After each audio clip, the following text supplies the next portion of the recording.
Breaking free from all narratives. That's what I want to address today.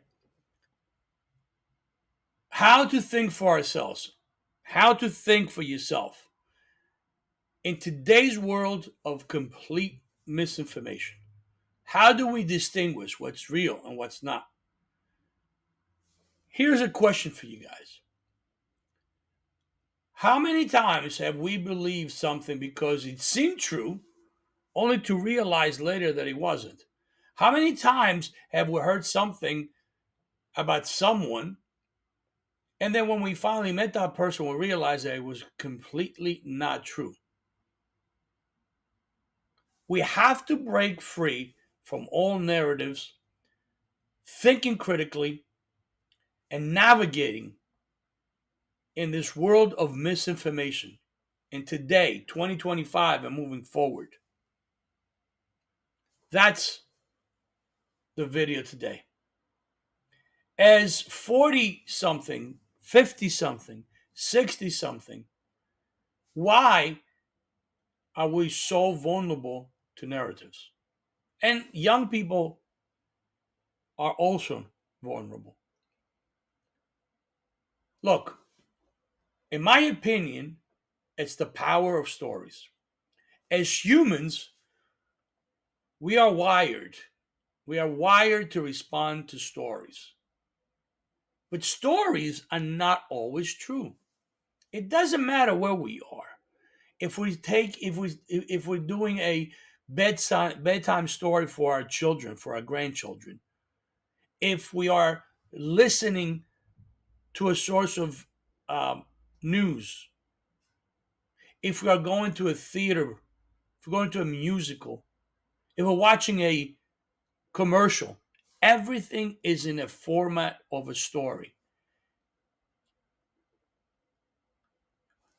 When you repeat that story over and over again, well, that's the role of repetition and basically becomes believable when you repeat something over and over again.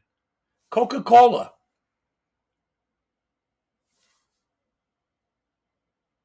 You hear over and over again that consuming the beverage will make you happy.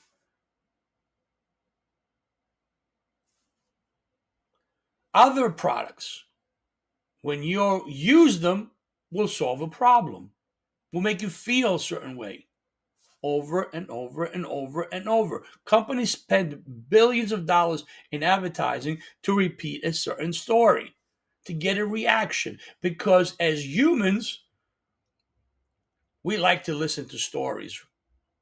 We respond to stories, but they're not always factual. It's not always the truth.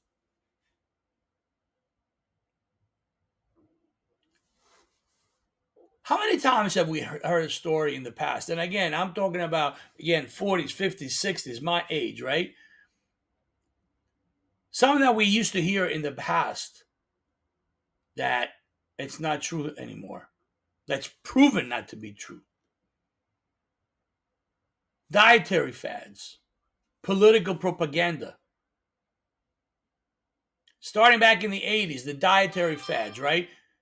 Exercising, consuming the right foods, doing this diet, that diet, supplements will make you feel better, will make you lose weight, better for your health, all this stuff. But at the end of the day, if you don't get yourself to start exercising and eating right, it starts from there. It's simple. It doesn't matter how much they tell us a specific diet or specific, dietary supplement. The consumption of it will make us feel better, right? If we don't do it. Think about yourselves. Reflect back how a personal story has affected your life. Think about it. How are these lessons can make us smarter today and furthermore? Look, I want to share a personal story. Actually, for me personally, I've always lived a healthy life. I've always been an athlete. I've always, was very active, trained. I've played at a high level a couple of years in Europe, played professionally in Europe. And all of a sudden, About a year and 10 months ago, I was diagnosed with cancer. So, believing that I lived a healthy life, believing that I've always done the right thing, I never really abused substances or this or that, my reality was that I got cancer and I had to deal with it. So in my mind, the belief, the story that I always lived a healthy life, all of a sudden came crashing to an end because I was diagnosed with cancer. I had to deal with it. The reality of listening to political news, the reality of pricing going up, the reality of not having, in my case, more business because I'm self employed, but the things that I spend money on have become more expensive. All of a sudden, I can't buy as many of those things, or some of them have to be eliminated because of the cost. That's the reality.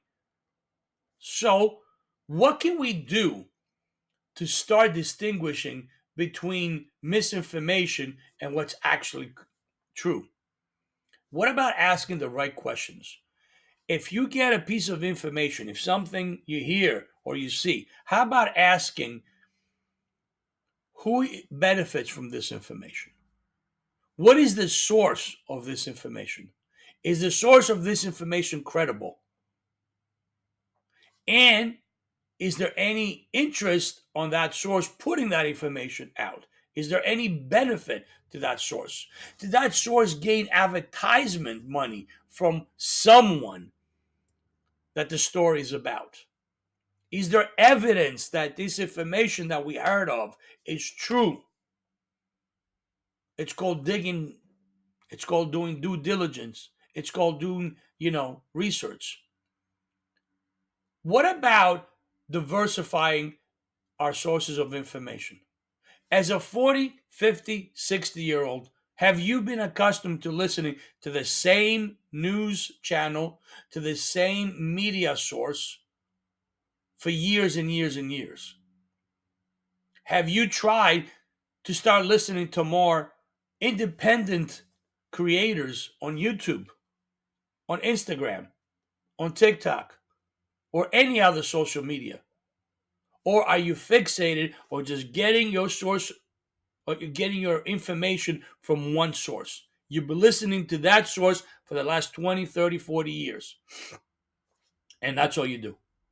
Now, look, by diversifying and trying to listen to other sources, right, like people from YouTube, you're going to hear some things that you like, some things that you agree, and some things that you don't like or disagree.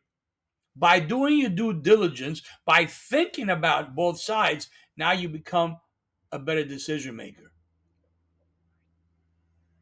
As difficult as it is to hear somebody else's point of view, and I get it because there's sometimes that the other side's argument, the other side's point of view, it's so against mine that I just want to click the button and either delete or stop the transmission of that information.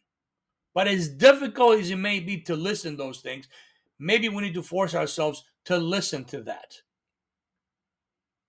You listen one, two, three, four, five, six, whatever it takes before we make a decision. That I think should also be combined with slowing down before we're reacting. Because look, it's only natural when we hear a story to immediately believe that information, share that information, or react to that information. Oh my God, can you believe what he said? Can you believe what I just heard? Can you believe this video? And by the way, which is something else, videos are edited a certain way that even though you're watching something with your eyes, because you don't know what happened prior to that specific segment of the video or after, you draw your own conclusion. So even videos, they say, well, I saw with my own eyes. I know it's true because I saw with my own eyes. This video I watched, I saw it. But you don't know what happened prior to what you saw or after what you just saw. It's edited, it's fragmented. Even that is manipulated to share a story. to shape a narrative, to support a story or a narrative. So even that we need to do our due diligence and don't believe everything that we see or hear. Slow down before we react. Listen to multiple sources of the news. Watch multiple videos before we come to a conclusion if it's true or not. How do we change things? How do we move forward as a 40, 50, 60 year old community, which we're supposed to be more mature? And by the way, older people have influenced decisions and other things, not just in this country, but globally. Our ignorance, our non-willingness to accept change, to do a research has resulted in making bad decisions and affecting everybody's life. You may not want to admit that. Just like younger people's decision, younger people's inability to think, we have shared blame in allowing our children, our grandchildren, to be brainwashed with misinformation. When we tell stories to us, our children, to our grandchildren, once upon a time in a mythical world, yada, yada, yada, yada. But we tell our children that this is a great story with a princess and a prince, but a dragon comes in. But we make sure that they understand there is no dragons. It's just a story. It's just fantasy. Don't worry when you go to sleep and you see a dragon, it's not real. It's okay. If you have a bad dream about the witch, or we try to make sure that we tell them those are not real. But if we keep repeating those stories and we don't tell them, we don't establish the fact that they're not real, it will become reality to them. Just like a lot of things that they learn in the educational system becomes reality because it keeps repeating. So if we don't distinguish reality and misinformation, fiction, our children will not know the difference. And that has happened. We have allowed that. As older people, we have allowed that to happen.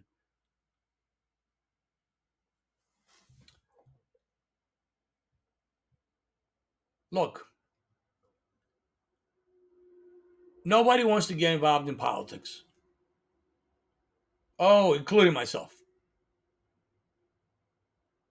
Until the rope around your neck gets so tight that you have no option but to get involved in learning more. For years and years and years, and you ask most people, and even today, you ask a lot of people, oh, I don't get involved in politics. Oh, I don't want to get involved with politics. I hate politics. All politicians are liars and crooks and this and that. Oh, it's too complicated. It's this, it's that. Well, guess what? By not getting involved in politics, when I say not getting involved in politics, just as simply as educating ourselves. Simple. You hear something, do your due diligence, educate, distinguish if it's right or wrong, if it's true or not. Just by doing that small little part, you are involved in politics, because by not doing that, our ignorance supports their false claims. They can do whatever they want because they know, yeah, the majority of the people are just not going to get involved. They're not going to fact check us. They're not going to listen. They're not going to do their due diligence. So we can tell them whatever we want. But that not only affects ourselves, it affects our children, it affects our grandchildren, and on and on and on.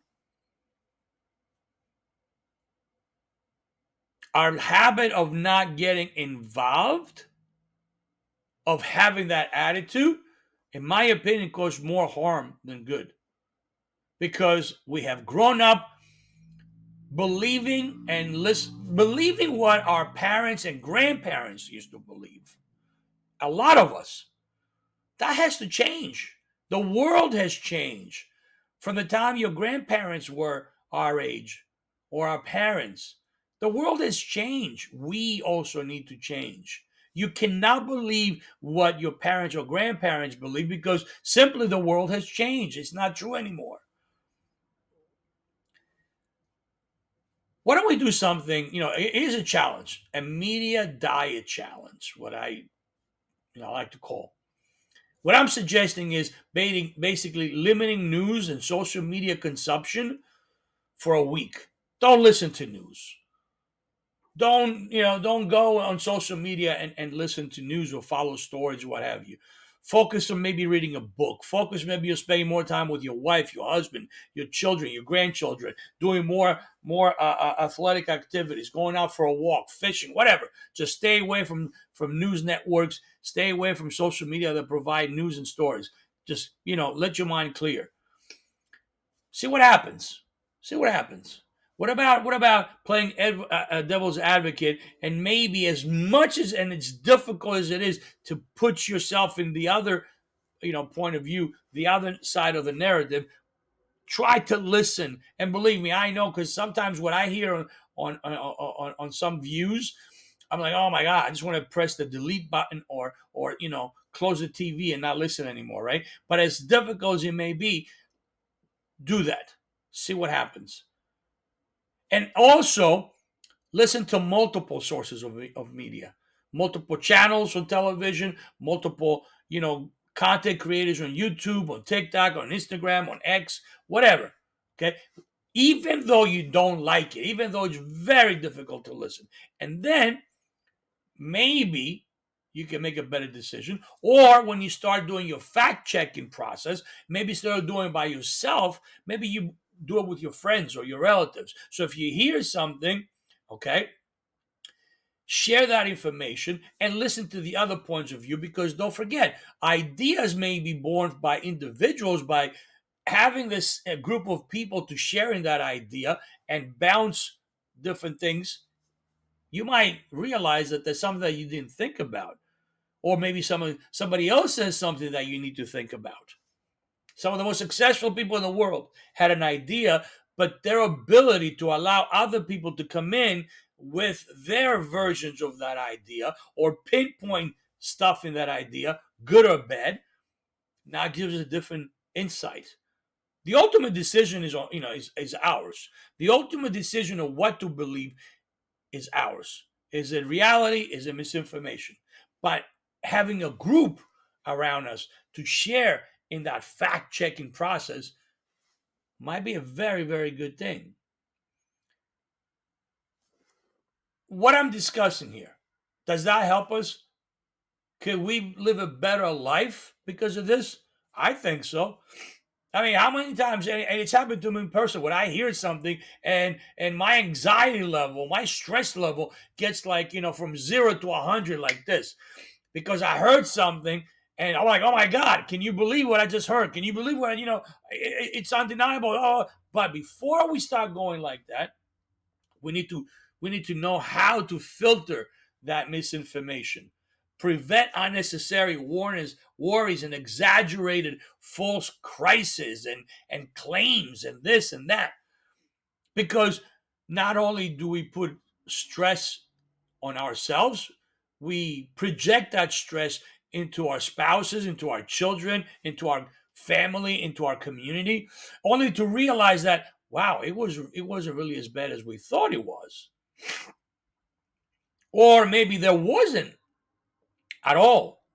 Maybe the narrative, excuse me, maybe the story was so over exaggerated that momentarily we reacted. And don't forget, humans react emotionally to stories more than thinking about it. So, by doing all these things that I'm proposing, maybe we can reduce the stress and the anxiety. Maybe we can improve our decision making with what I'm talking about. Maybe we can set an example for the younger generations. Look, my daughter is 22 years old. She's goes to college in Florida. I am in New Jersey, but I speak to her daily, if not daily, every other day. And we share information and we talk about how her, college life is going. And she tells me things and I tell her things.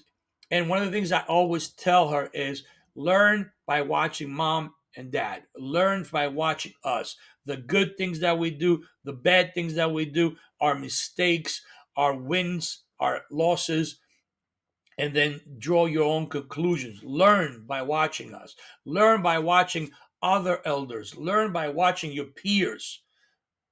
Learn by not being so quick to pass judgment or to believe something.